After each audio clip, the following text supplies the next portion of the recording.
रितेश नाम का एक आदमी रहता था। वो अपने माता पिता के साथ रहता था। उसके पास व्यापार करने के पैसे तो थे, पर उसे पता नहीं चल रहा था कि कौन सा व्यापार शुरू करे। इसीलिए वो इस विषय में फैसला लेने के लिए अपने पिता के साथ चर्चा करता है। पिताजी, मुझे पता नहीं चल रहा है कि आपके दिए हुए पैसों से मैं कौन सा व्यापार शुरू करूं। अरे, उसमें क्या है, पकौड़ी का व्यापार शुरू करते हैं। पकौड़ी का व्यापार? हाँ बेटा, हमारे गांव में जलेबियों का, समोसे का, अचार का, पापड़ का ऐसे बहुत व्यापार है। तो तुम्हें कुछ अलग व्यापार करना होगा। गांव में जो व्यापार नहीं है, अगर तुम करोगे तो अच्छा लाभ पाने का मौका होगा। सिर्फ सादा पकौड़ी कौन खरीदेगा पिताजी? इसीलिए हम सिर्फ सादा पकौड़ी नहीं बनाएंगे।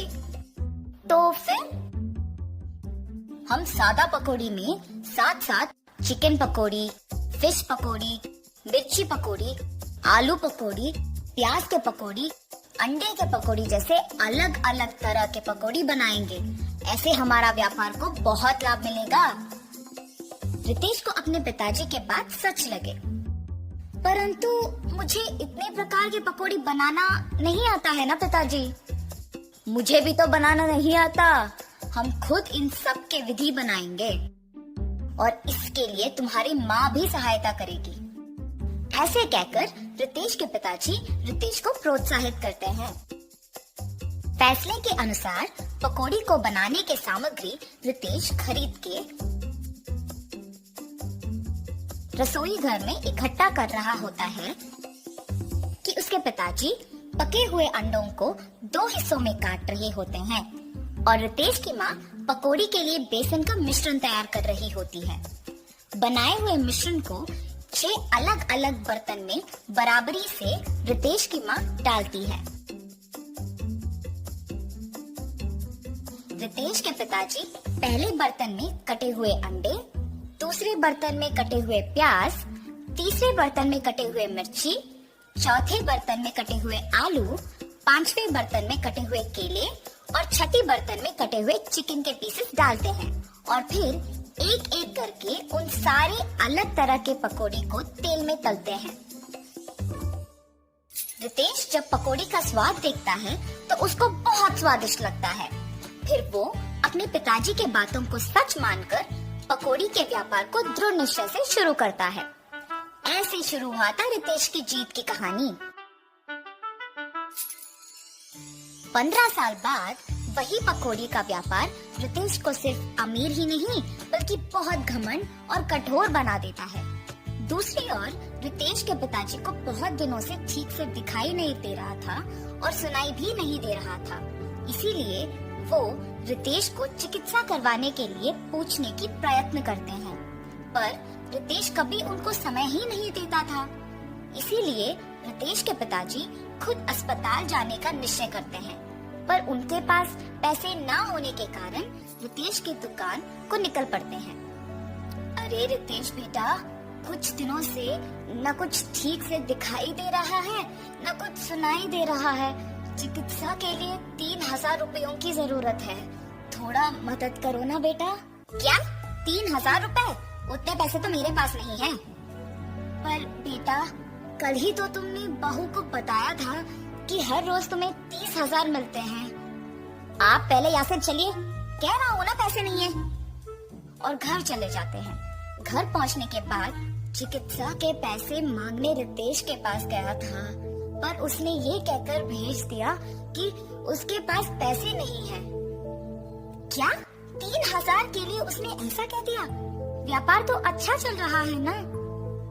शायद उसको हमारा यहाँ रहना पसंद नहीं। बहू ने भी खाना सिर्फ उन दोनों के लिए बनाया है, मैंने हम दोनों के लिए खाना बनाया है। तो फिर यही है, हमारा यहाँ रहना वो दोनों चाहते ही नहीं है। चलो इसी रात को यहाँ से निकलते हैं। ऐसे फैसला करके दोनों उसी रात गांव से निकल जाते हैं। माता पिता के लापता होने पर भी रितेश को चिंता नहीं हुई। अगर किसी ने पूछा तो कहता था कि तीर्थ यात्रा पे गए हैं। रितेश को पकौड़ी के व्यापार में लाभ ही लाभ आ रहा था। वो उसके दुकान में 10 और सहायक को काम पे लगा के उनको सारे पकौड़ी के विधि सिखा के काम करवाता था। इसके अनुसार उसने पकौड़ी के दाम भी बढ़ा दिया था। मिर्ची पकौड़े 5 रुपए के 10 पीस, प्याज के पकौड़े 8 रुपए के 10 पीस, आलू के पकौड़े 10 रुपए के 10 पीस, अंडे के पकौड़े 15 रुपए के 10 पीस, चिकन के पकौड़े 20 रुपए के 10 पीस और मछली के पकौड़े 25 रुपए के 10 पीस।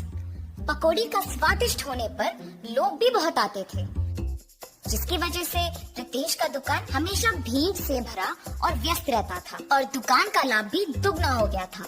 रितेश ऐसे ही उसकी संपत्ति बढ़ाने में दिन भर व्यस्त रहता था और उसकी पत्नी भी अपनी समय अपनी सहेलियों के साथ बिताने में और पैसे खर्च करने में व्यस्त रहती थी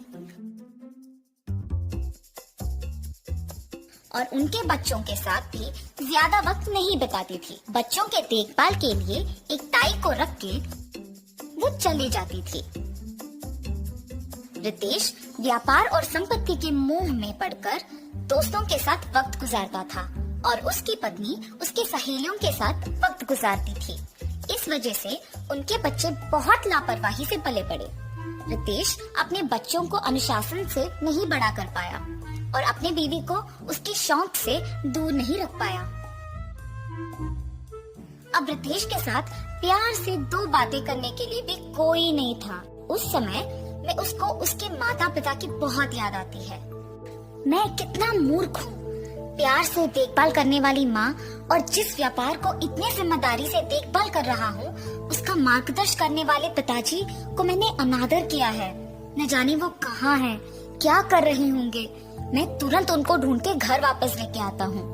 रितेश अपने माता पिता को ढूंढने अपनी कार में निकल जाता है। गांव में ढूंढते ढूंढते उसको अपने माता पिता गंदे फटे हुए कपड़ों में नजर आते हैं। ये देख रितेश भाग के उनके पास जाता है और कहता है, आप ऐसे कैसे? ये सब मेरा ही गलती है पिताजी, मुझे माफ कीजिए और कृपया मेरे साथ घर चलिए माँ। रितेश को अपने गलती का एहसास होता है और वो अपने माता पिता के साथ घर वापस आता है। अपनी पत्नी को बोलता है कि आज से जो भी होगा माँ के अनुसार होगा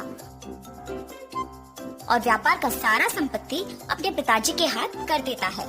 रितेश सिर्फ सहायकों का और पकौड़ी के विधि का देखभाल करता है और उसकी पत्नी बच्चों का देखभाल और पढ़ाई का ध्यान रखती है। सुख संपत्ति और परिवार का प्यार पाके सब सदा खुश रहते हैं।